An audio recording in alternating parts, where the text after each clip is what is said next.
Wataknya. Nakal, sering, peduli. Itu sebuah cerita fantasia, imajinasi, bukan cerita nyata. Itu hanya sebuah cerita fantasi.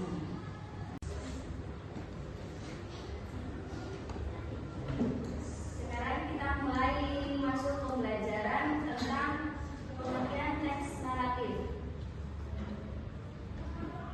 Teks naratif adalah jenis teks yang bertujuan untuk menceritakan suatu rangkaian peristiwa secara kronologi berurutan dalam waktu yang saling terhubung.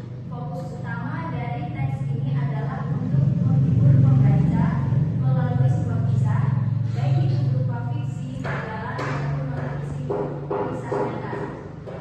Teks naratif adalah jenis teks yang menceritakan suatu rangkaian peristiwa secara kronologis, baik bersifat imajinatif, fiksi.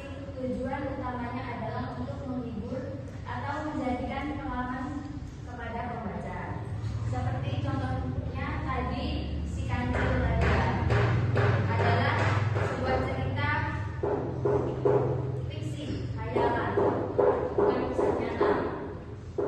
Seperti contohnya tadi, si kancil raja adalah sebuah cerita fiksi, hayalan, bukan kisah nyata. Paham anak-anak? Coba siapa yang mau menjelaskan tentang tes naratif tadi? Coba silakan, siapa? Jelaskan teks naratif itu apa? Teks naratif adalah jenis teks yang bertujuan untuk menceritakan suatu rangkaian peristiwa secara kronologi berurutan dalam waktu yang saling terhubung. Fokus utama dari teks ini adalah untuk menghibur pembaca melalui sebuah kisah, baik itu berupa fiksi, hayalan, maupun non-fiksi, kisah nyata. Ya, benar. Berarti sudah mulai paham ya?